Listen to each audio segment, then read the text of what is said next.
하나님 말씀 마태복음 6장 9절에서 13절 말씀 같이 보겠습니다. 마태복음 6장 9절에서 13절 말씀 우리 한 절씩 교독하겠습니다.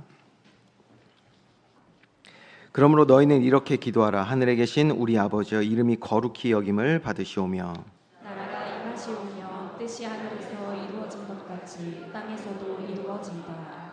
오늘 우리에게 일용할 양식을 주시옵고 우리가 우리에게 죄 지은 자를 사하여 준 것 같이 우리 죄를 사하여 주시옵고. 우리 같이 읽겠습니다.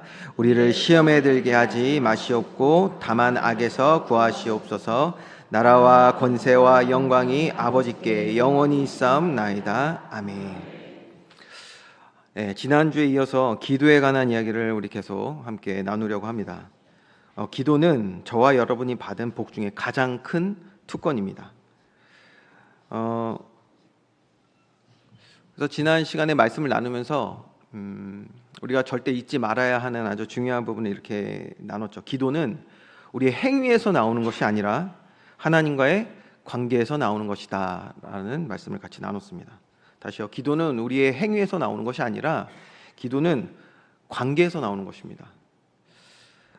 그래서 기도의 본질을, 그래서 우리가 가져야 될 기도의 자세에 대해서 지난 시간에 말씀을 통해서 봤죠.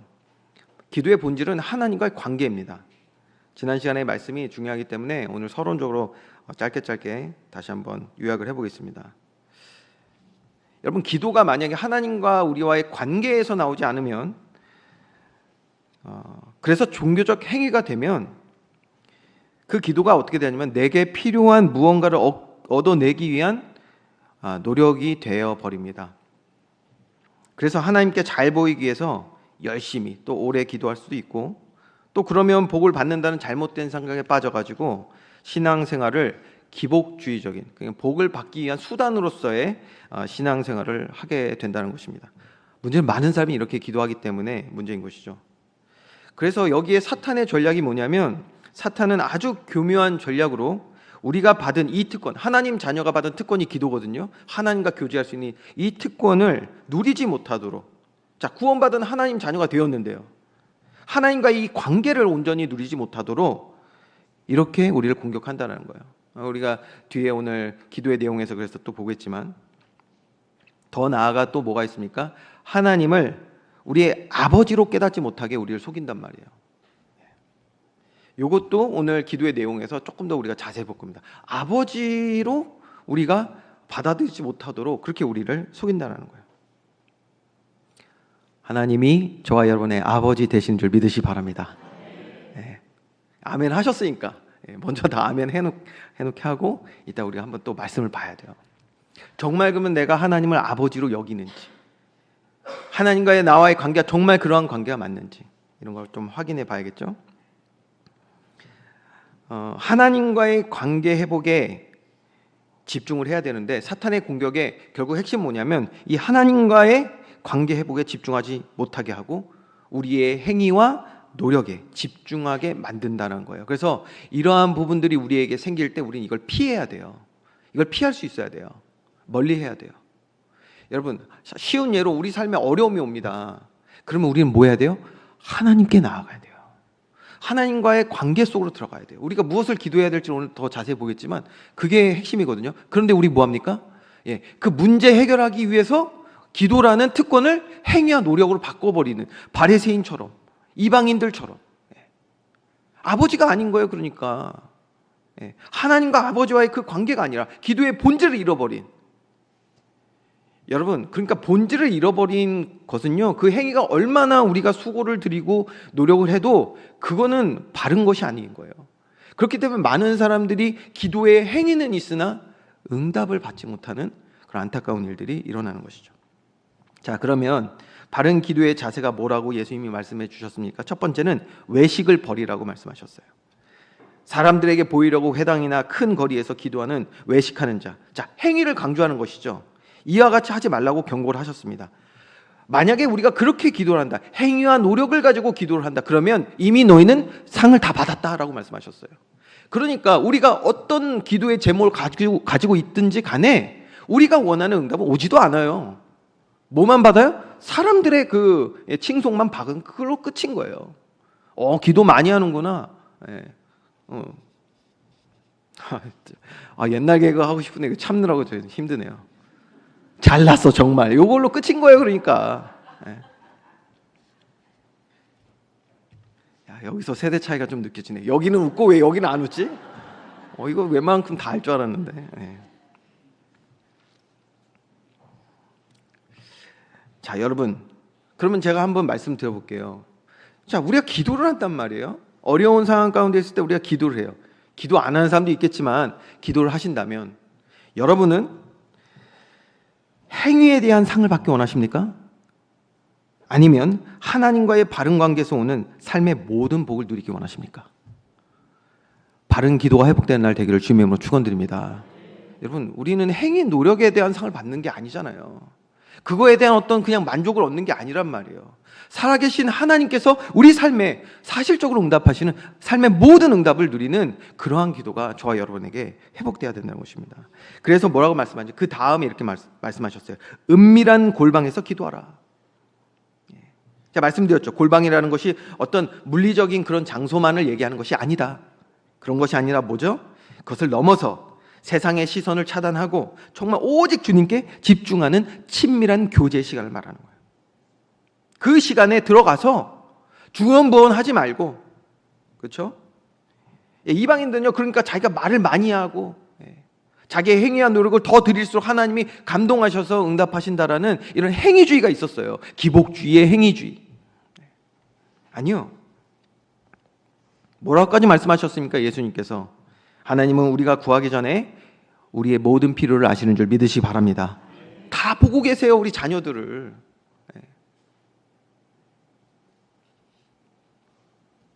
제 세 딸도요, 제가 다 보고 있어요, 뭐가 필요한지를.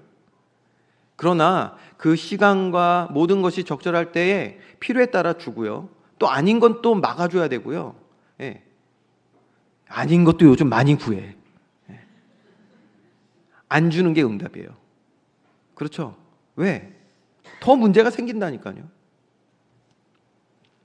여러분, 이제 9월 달에 또 금요 찬양기도 때 함께 나누겠지만요, 지금 어마어마한 일들이 많이 일어나고 있는데 그 중에 하나가 뭐냐면 이 LGBTQ. 제가 계속 말씀을 드리죠. 저 찬양기도에 나오시는 분들 많이 들었을 거예요. 인간에게 하나님이 인간을 창조하신 그 창조의 원리를 위배하는 이런 사상과 지식들이요, 이게 난무하기 시작하니까요, 지금 어떤 일이 일어나냐면 미니애폴리스라는 곳에서 지금 총기 사건이 또 일어났어요. 근데 거기가 어디냐면 성당에서 일어났는데, 성당에서 그러니까 미사 예배를 드리는 시간에 초등학생들이 그 예배를 드리는 시간이었나 봐요. 거기에서 총기 사건이 일어나서 2명의 아이가 지금 사망을 하고 또 7명인가 8명이 이제 부상을 입었어요. 큰 부상을 입었더라고요. 여러분들 그 현장에서 어떤 일이 발견됐냐면, 그 일을 행한 사람이 소위 말하면 트랜스젠더였어요. 지금 그 미국에서 일어나고 있는 총기 사건의 대부분이 그런 이제 동성애자 관련 있는 LGBTQ 관련된 사람들이 지금 일으키고 있고, 대부분이라고 제가 말씀드릴게요. 전체는 아니겠지만, 그리고 많은 사건이 이제 흑인들 가운데서 많이 일어나고 있어요. 저는 그냥 수치를 얘기해 드리는 거예요. 제가 무슨 그들을 폄하하려고 그렇게 하는 것이 아니라.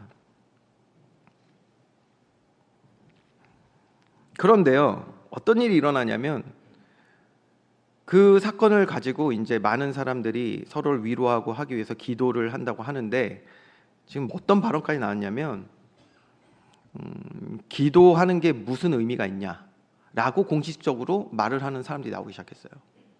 쉽게 말하면 하나님과 기도하는 이 기도의 이 비밀 자체가 이 우리의 특권이 아무 쓸데가 없는 것이다라고 주장하는 사람들이 일어나기 시작해요. 여러분, 정말 그렇습니까? 기도의 능력이 없습니까? 기도는 우리를 사랑하시고 우리를 지으신 하나님과의 깊은 교제의 시간인 줄 믿으시기 바랍니다. 하나님은 우리의 모든 필요를 아십니다. 그리고 여기에 맞춰서 우리에게 필요한 것을 주시고 또 때로는 안 주시는 것도 하나님의 응답입니다. 이 기도의 그래서 능력과 본질에 대해서 9월 달에 조금 더 9월 금요 찬양 기도회 때 더욱더 좀 나눠보려고 합니다. 여러분, 그래서 기도는 무엇입니까? 하나님을 이용하거나 일방적으로 요구하는 것이 아니라 하나님을 신뢰하고 그의 음성을 듣는 대화의 시간인 줄 믿으시기 바랍니다. 그래서 오늘 우리의 기도가 바로 되기 위해서, 바른 기도가 되어지기 위해서 반드시 가져야 되는 가장 중요한 기도의 자세가 무엇이냐, 이게 결론이었는데요. 무엇입니까? 바로 하나님의 음성을 듣는 것, 즉 하나님의 말씀 앞으로 힘써 나아가는 것이 우리에게 가장 중요한 기도의 자세인 줄 믿으시기 바랍니다. 이것을 우리가 오늘도 회복해야 되는 거예요. 자, 이제 본론에 들어가서요, 이 기도의 본질을 가지고 우리가 기도해야 될 기도의 내용은 무엇인지를 우리가 함께 살펴보도록 하겠습니다. 오늘 우리 읽은 본문의 말씀이 바로 우리가 너무나도 잘 아는 주기도문입니다. 예수님께서 친히 가르쳐 주신 기도의 내용, 주기도문. 여러분 잘 아시죠? 오늘 이 내용을 우리가 하나하나 살펴볼 건데, 이거 살펴보시면서 먼저 우리가 계속 잊지 말아야 되는 건, 기도라는 거는 그 본질이 뭐다? 하나님과의 관계라는 거. 이걸 기억을 꼭 하시고요. 그 다음에는 어떤 내용들이 순차적으로 이어지는지를 여러분 잘 보셔야 돼요. 다시 말하면 기도의 내용이 있는데 그 내용은요, 반드시 그 앞에 있어야 될 내용들이 다 있어요. 그래서 순서라고도 볼 수 있겠죠. 자, 오늘은 정확한 좀 내용을 보기 위해서 원문의 내용을 같이 제가 보면서 여러분과 같이 설명드릴 건데, 원문에 야 이게 무슨 글자야? 그 글자는 그냥 제가 참고용으로 띄운 거니까 너무 걱정 안 하셔도 되고, 우선은 그 내용들을 좀 같이 보려고 합니다. 첫 번째, 하늘에 계신 우리 아버지여라고 했습니다. 이거는 당시의 고대 헬라어입니다. 하늘에 계신 우리 아버지여. 자, 여기서 우리의 아버지라고 했습니다. 예수님께서 기도의 내용을 가르쳐 주실 때 먼저 뭐라고 기도를 가르쳐 주셨냐면 하늘에 계신 우리 아버지여라고 했어요. 여기서 하늘이라는 뜻은 하늘들의 계신이라는 뜻이어서 단순히 우리가 바라보이는 저 하늘을 얘기하는 것이 아니라 이 땅 너머, 그러니까 온 우주 가운데 계신 분을 얘기하는 거예요. 하늘에 계신이라는 뜻입니다. 여기서 근데 우리 아버지여, 이게 핵심인데 아버지여라고 그랬어요. 예수님께서 하나님을 부를 때 뭐라고 부르셨죠? 아빠, 아버지, 아바 아버지라고 부르셨죠. 굉장히 친밀한 관계를 뜻하는 이 단어, 아버지라는 단어를 쓰셨어요. 자, 기도의 내용이 어떻게 시작된다? 바로 하나님 아버지와의 관계에서 시작된다라는 거예요. 여기에 집중하라는 거예요.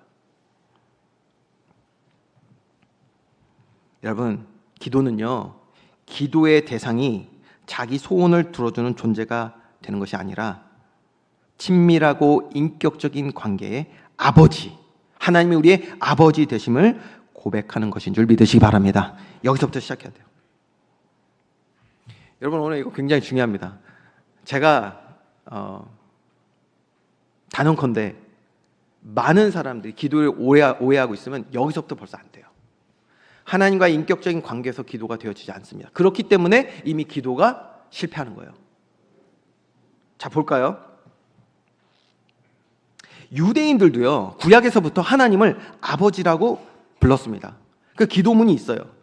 그래서 오늘 사실 기도문이요, 그 유대인들이 가지고 있는 기도문이 있거든요. 구약에서부터. 그거와 내용이 거의 비슷해요. 근데 유대인들이 알고 있었던 하나님 아버지, 그 아버지의 의미가 다릅니다.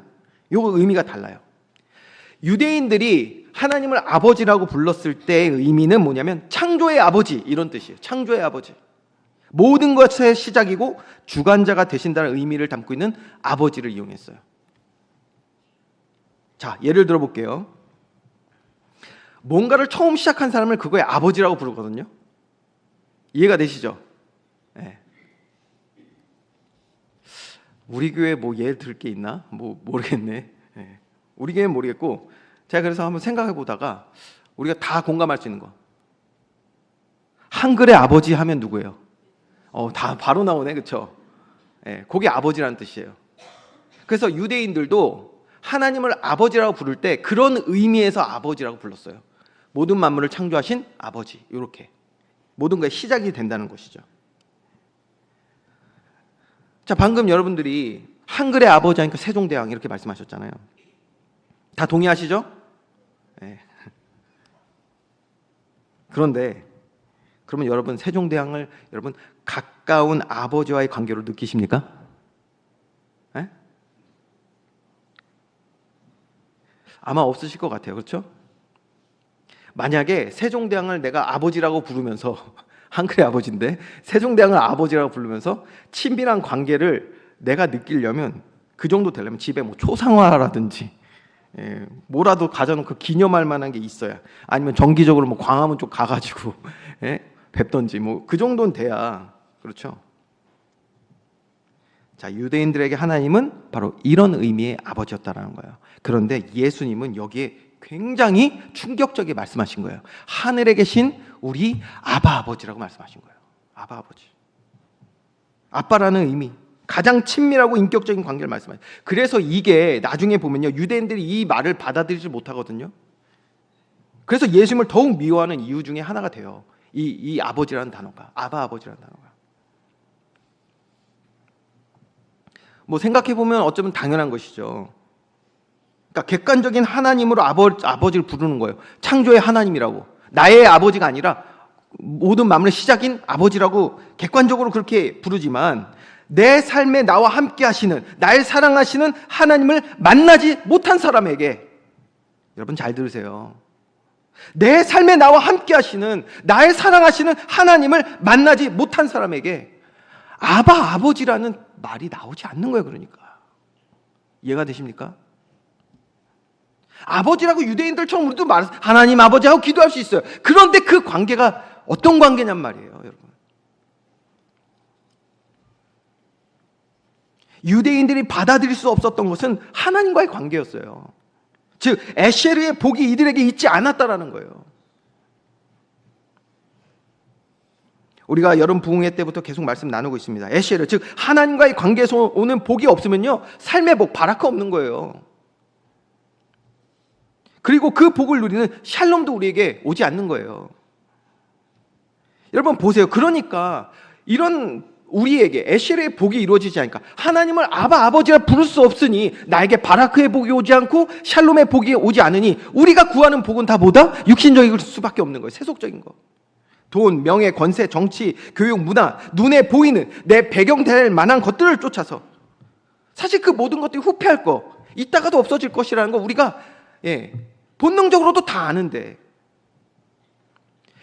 오직 이 짧은 육신의 삶에만 집중하는 거예요. 그러니까 뭐가 안 되니까? 하나님을 아바 아버지라 부르지 못하니까.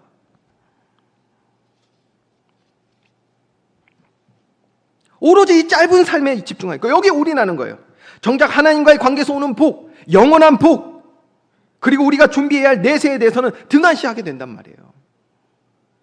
여러분 그러니까요, 이런 상태에 이미 있으니, 첫 번째 벌써 내용에서부터 많은 사람들이 걸려 있으니까 어떻게 기도합니까? 이방인처럼 기도하는 거예요. 그래서 맨날 그 장시간을 뭐 달라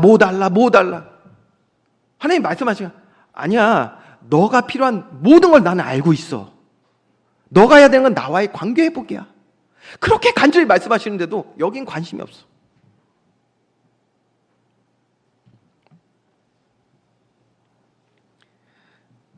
자, 이러한 상태, 하나님과의 관계가 바로 되어 있지 않는 에쉐르의 복을 누릴 수 없는 상태가 이 온 세상이 지금 깔리게 되는데, 그게 성경의 내용이거든요. 온 세상에 이러한 캄캄함이 만민을 가리운다고 그랬어요. 그런데 일어나 빛을 발해야 될 주의 백성들마저 여기에 사로잡혀서 마음과 생각을 뺏기고, 그러니까 어떻게 됩니까? 결국 영적으로 또 정신적으로 세상의 노예가 돼버려요. 육체의 노예는요, 맨 마지막에 나타나는 거예요. 영적으로 정신적으로 노예가 된다. 그게 우리가 봤던 이스라엘 백성들의 모습 아닙니까? 여러분 제가 말씀드렸잖아요. 출애굽기에서 보면요, 그들이 노예가 되었다는 것을 하나님도 표현하시지만, 그들은 삶을 보면요 사실은 노예가 아니었어요. 그 고센 땅에서 잘 먹고 잘 살던 사람들이었어요. 그런데 그 마음과 생각을 세상에 뺏기면서 이미 거기에 종속되어 버렸단 말이에요. 그게 노예죠. 보세요, 여러분. 그렇게 마음과 생각 뺏겨서 거기에 노예가 된다, 종속되면요, 내가 이게 틀렸다고 아는데도 우리는 피할 수 없어요. 여러분 그걸 중독이라고 말하잖아요. 세상이 중독되는 거예요. 돈에 중독돼요. 다른 복에 후패할 것들에 우리가 중독됩니다. 왜? 뭐가 안 돼서? 다른 게 아닙니다. 아버지와의 관계가 안 돼서요. 하나님과의 관계. 여러분, 주기도문 주문 아닙니다. 얼마나 중요한 기도인지 모릅니다. 하늘에 계신 우리 아버지요. 저와 여러분의 기도가 하나님과의 관계로부터 시작되고 누려지는 참된 기도 되기를 주님의 이름으로 축원드립니다. 여러분, 저와 여러분이 정말 참된 기도를 해야 될 시대예요. 만약에 우리가 이 시대를 정말 기도의 축복을 회복하지 못하면요, 애굽에 노예되었던 이스라엘 백성들처럼, 그리고 그러한 우상 숭배 시대가 오지 않았습니까? 하나님의 심판이 임하는 재앙 시대, 말세가 된다라는 것을 우리는 알아야 됩니다.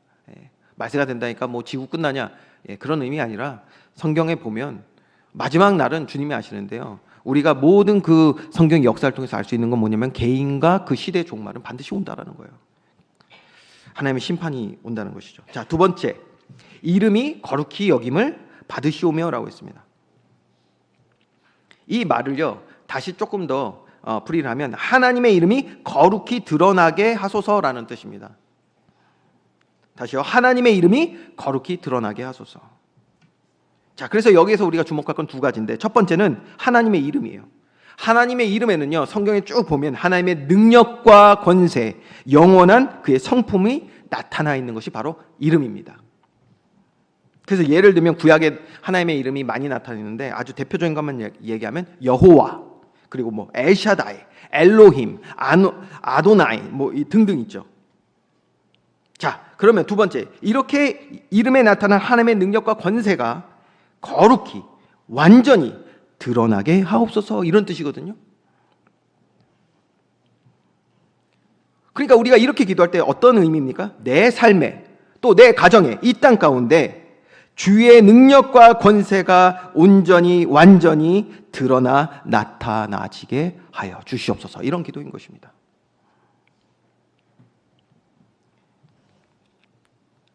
이걸 다시 한번 정리하면, 여러분, 그래서 내 생각, 내 경험, 내 주장, 내 지식, 이런 교만 다 주 앞에 내려놓고 하나님만이 하나님 되심을 인정하는 은혜를 구하는 기도인 줄 믿으시 바랍니다.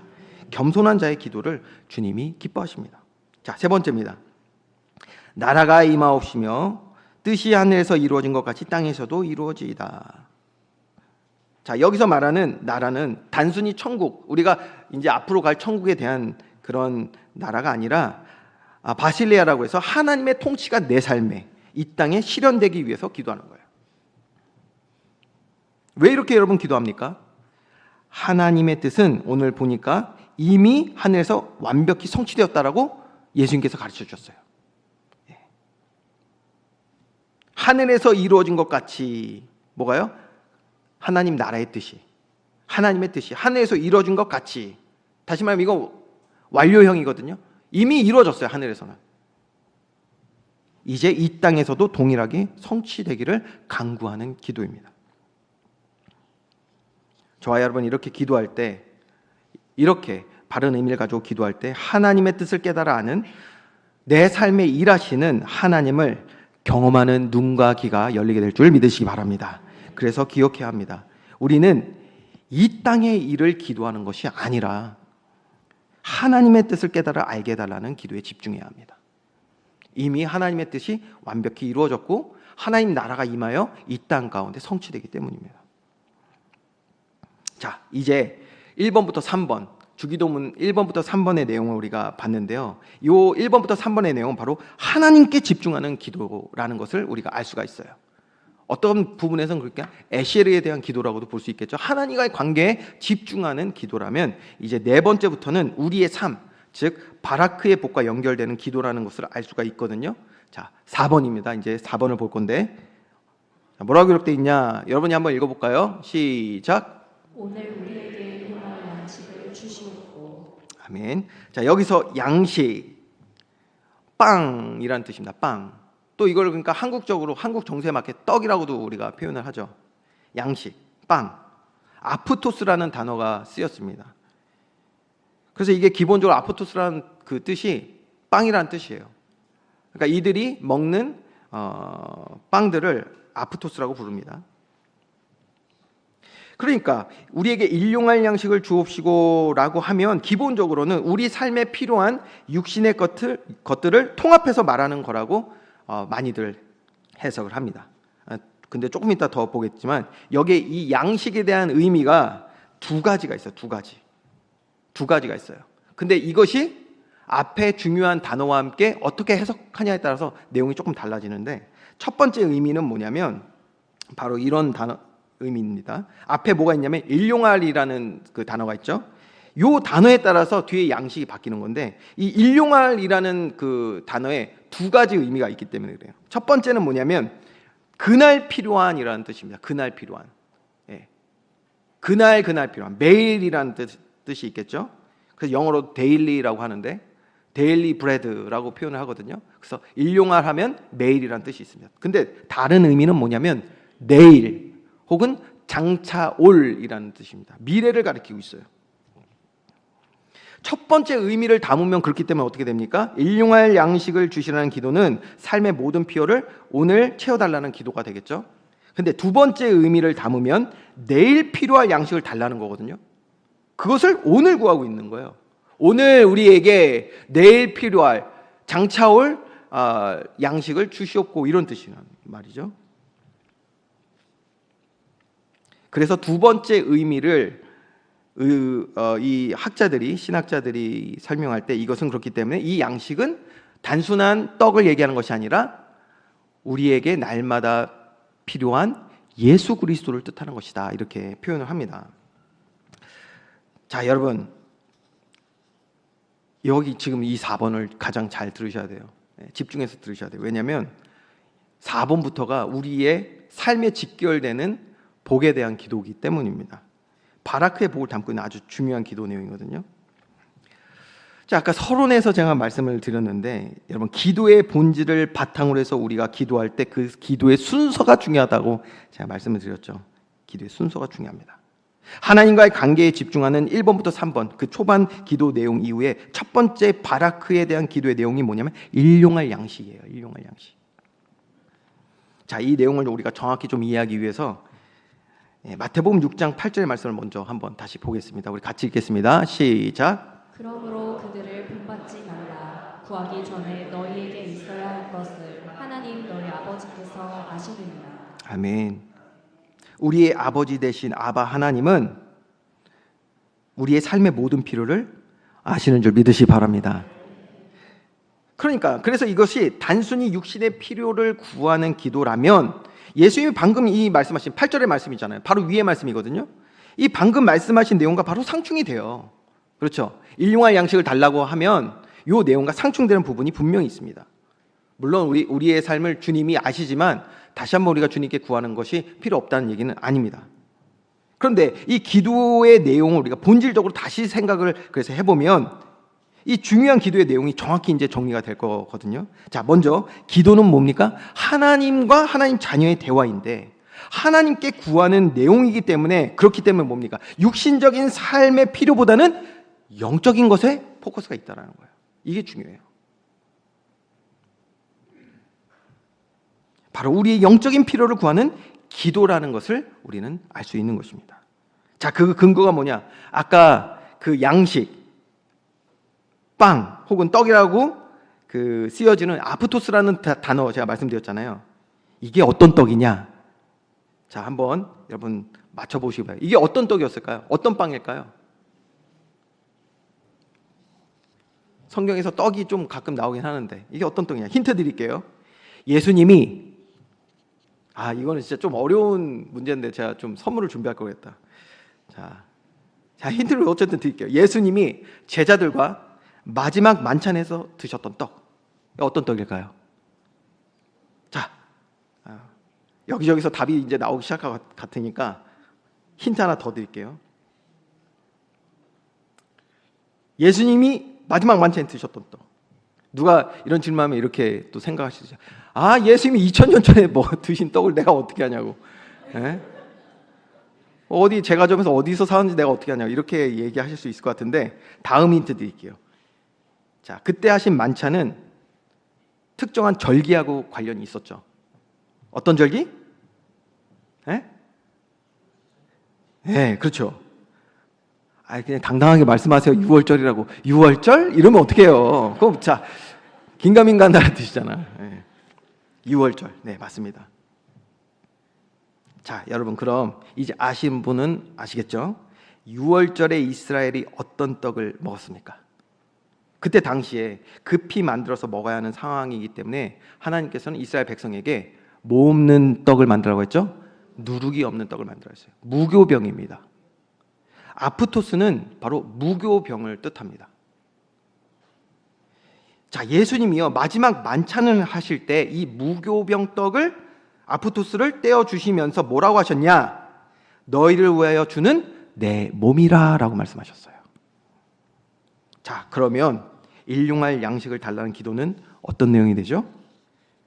주님, 오늘도 그리고 내일도 저는 예수님 한 분만이 필요한 자입니다. 주님만으로 만족하게 하여 주시옵소서. 이런 기도인 줄 믿으시 바랍니다. 여러분, 그러면 어떻게 예수님 한 분만으로 만족할 수 있습니까?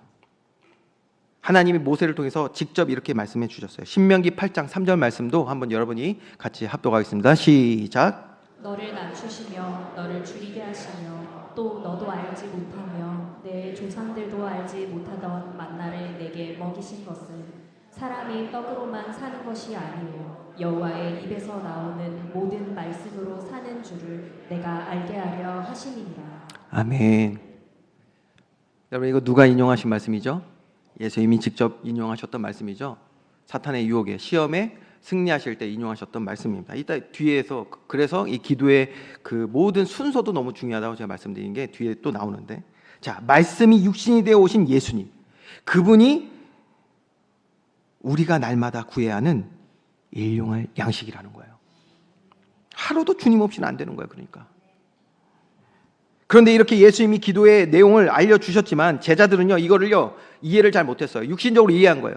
오늘날 우리에게 일용할 양식을 주시옵고 라는 기도를 주문처럼 외우시는 분들도 있겠지만, 이걸 그냥 육신적으로만 생각하시면요 딱 제자들처럼 엉뚱한 소리를 하게 된단 말이에요. 예수님 말씀해 주시는 내용을 우리가 잠깐 볼 건데, 요한복음 6장 34절에서 35절 말씀에 이런 내용이 있는 거예요. 그들이 이르되 주여 이 떡을 항상 우리에게 주소서. 예수께서 이르시되 나는 생명의 떡이니 내게 오는 자는 결코 줄이지 아니할 터이요 나를 믿는 자는 영원히 목마르지 아니하리라. 그러니까 배가 고픈 거예요, 제자들이. 그러니까 이 기도를 가르쳐 주니까 제자들은 뭐라고 말하냐면 이걸 항상 달래는 거예요. 그래서 굶주리지 않게. 이해를 못해, 이해를. 날마다 주 없이 살 수 없는 자임을 깨달아 생명의 양식 되시는 주님께로, 그의 말씀 앞으로 담대히 나아갈 수 있는 바른 기도 시작되는 저와 여러분 되기를 주님의 이름으로 축원드립니다. 이게 바로 오늘 가장 중요한 우리의 삶에 직결되는 일용할 양식을 달라고 하는 기도의 내용이었습니다. 자, 다섯 번째, 우리가 우리에게 죄 지은 자를 사하여 준 것 같이 우리 죄를 사하여 주시옵고. 이거는 팔복 메시지에 이미 동일한 내용이 나왔죠. 제가 한번 그냥 읽어드릴게요. 마태복음 5장 7절, 우리 여름 부흥회 때 읽었던 내용인데, 긍휼히 여기는 자는 복이 있나니 그들이 긍휼히 여김을 받을 것이며. 똑같은 내용이에요, 사실. 자, 이 말은 긍휼, 즉 하나님의 은혜 입은 자, 자신이 받은 은혜를 아는 자는 다른 이들에게도 은혜가 필요함을 안다라는 의미입니다. 저와 여러분, 하나님의 은혜가 넘치는 그러한 삶 되기를 주님의 이름으로 축원드립니다. 내가 받은 은혜를 알면 다른 사람들에게도 은혜가 필요함을 우리가 알게 되는 것이죠. 그렇기 때문에 은혜 받은 사람들은 다른 사람들을 볼 때에도 조금 모자라도 기다려주고요, 또 도와주고 품어줄 수 있는 것입니다. 그런데 이런 말 있잖아요. 개구리 올챙이 시절 생각 못한다. 그래서 이 말은요, 이 내용은 그 본질에는 뭐가 있냐면 교만에 대한 이야기라는 것을 알 수가 있습니다.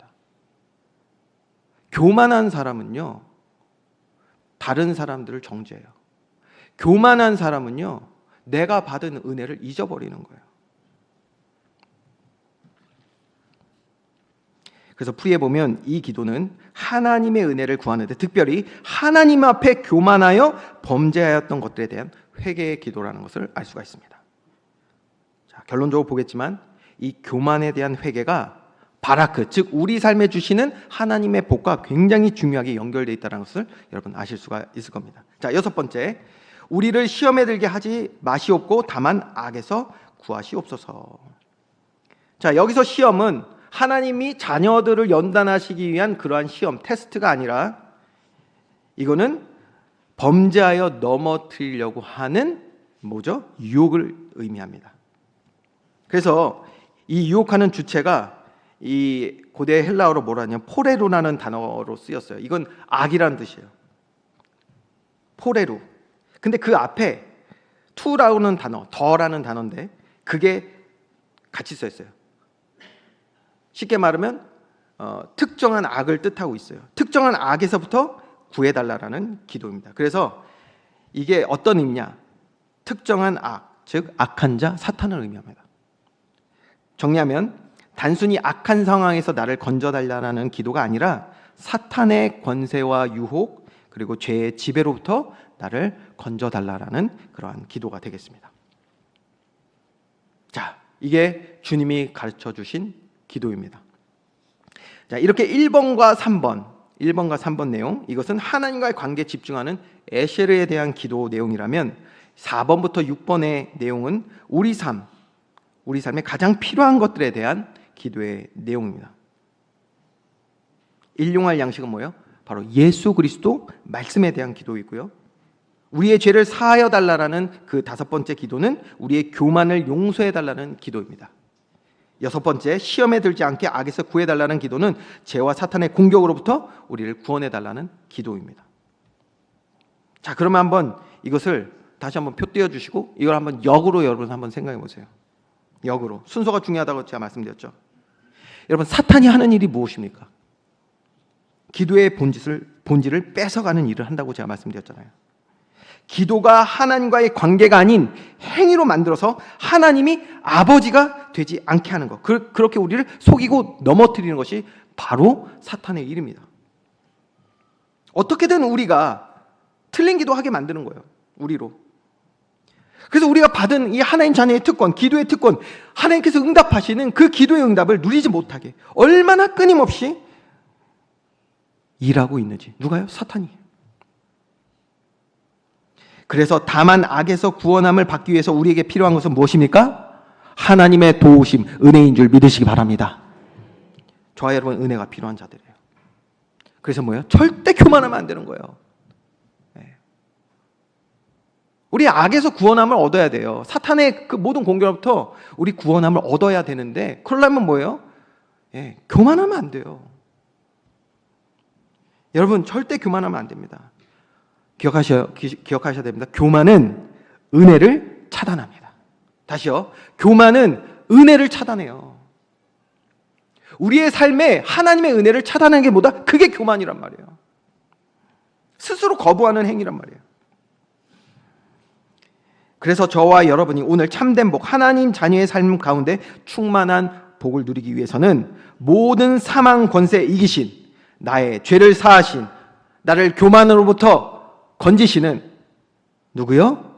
예수 그리스도, 주의 말씀이 날마다 필요한 자인 줄 믿으시기 바랍니다. 그래서 4번까지 올라가는 거예요. 순서가 너무 중요해요.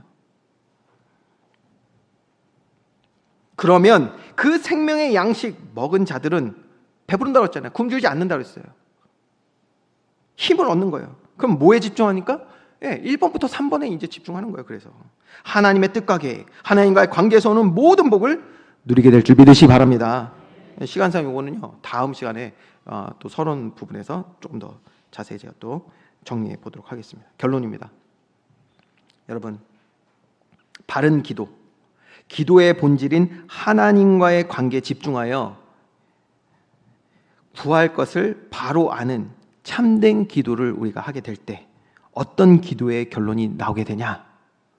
마지막입니다. 마지막 절 뭐라고 돼 있죠? 가로에 돼 있죠. 가로에 돼 있는 이유가 있는데 어쨌든 가로에 돼 있는 거 우리가 한번 같이 13절에 있는 가로에 돼 있는 내용 같이 한번 읽어볼까요? 시작. 나라와 권세와 영광이 아버지께 영원히 있어나이다. 아멘. 우리의 기도가 바른 기도 되어서 하나님께서 나를 구원하시고 내 삶에 복 주시고 인도하심을 체험하게 될 때 어떻게 된다? 그의 이름을 높이는, 모든 영광 주님께 돌려드리는 그러한 고백이 우리의 삶 가운데 날마다 넘쳐나게 될 줄 믿으시 바랍니다. 하나님이 나와 함께 하시며 응답하시고 인도하심을, 모든 사랑과 은혜로 풍성히 채우심을 경험한 믿음의 사람, 기도의 사람입니다. 이게. 그래서 삶으로 주의 나라와 권세와 영광을 찬송하는 복이 있는 사람 되게 될 줄 믿으시 바랍니다. 이게 바로 샬롬이잖아요. 샬롬. 이게 샬롬인 거예요. 샬롬을 얻는 거예요. 그러니까. 여러분, 그 왜 가로에 돼 있는지 여러분 저 말씀드릴게요. 왜 가로에 돼 있냐면 저게 원래 본문에는 없어요. 원래 원본에는 그 내용이 없는데 그 제자들이 예수님께서는 그러니까 어디까지 가르쳐 주신 거냐면 다만 악에서 구하옵소서까지 가르쳐 주셨는데 이걸 가지고 이제 후기 이제 그 예수님의 사도들 제자들이 기도를 했겠죠. 이 가르쳐 주신 기도를 하니까 기도 끝날 때 이게 터져 나온 거예요. 나라와 권세와 영광이 아버지께 영원히 있사옵나이다. 이게 터져 나온 거예요. 그래서 이거는 너무 우리의 신앙의 고백으로 중요하다 해서 이거를 첨가를 했다고 합니다. 말씀 맺겠습니다. 바른 신앙생활의 회복이 저와 여러분의 있기를 주님의 이름으로 축원드립니다. 관계에서 나오는 삶, 이게 우리의 바른 신앙생활입니다.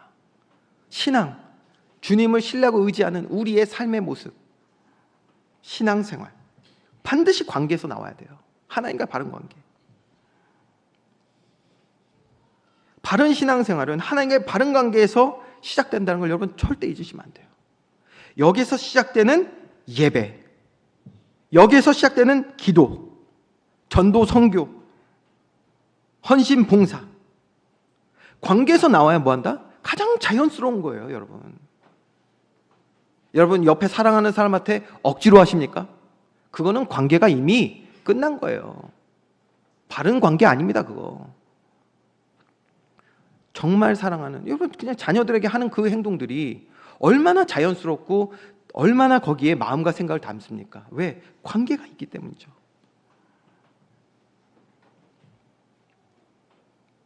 너무나도 자연스럽고 당연하고 내 모든 것을 드릴 수 있는 정상적인 신앙의 삶. 그러면요 여러분, 오늘 여러분 하나님과의 바른 관계, 아버지를 고백할 수 있는 저와 여러분의 신앙 고백에서 드리는 예배의 내용은 완전히 달라지는 거예요. 우리의 귀가 열리게 될 줄 믿으시기 바랍니다. 내가 원하는 것을 듣는 것이 아니라 예배의 내용이 달라져요. 관계에서 시작한 기도는요, 기도의 내용이 달라지는 거예요. 이방인들처럼, 우리가 이제 다음 시간에 보겠지만 이방인들처럼 뭐 달라 구하는 것이 아니라 하나님과의 관계에 집중하는 거예요. 왜요? 주님 우리의 모든 걸 다 아십니다.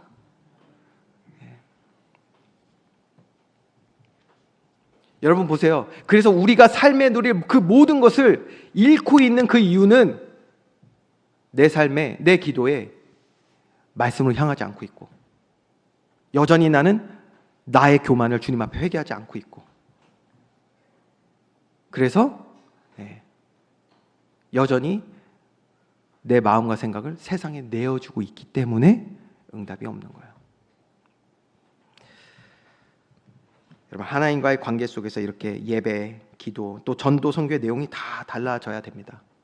그러면 우리의 헌신과 봉사의 내용도 다 달라집니다. 이걸 했기 때문에 내가 뭐 사람들한테 칭찬받고 뭐하고 뭐 높여지고, 아니요. 그러면은 이미 상 다 받으신 거고요.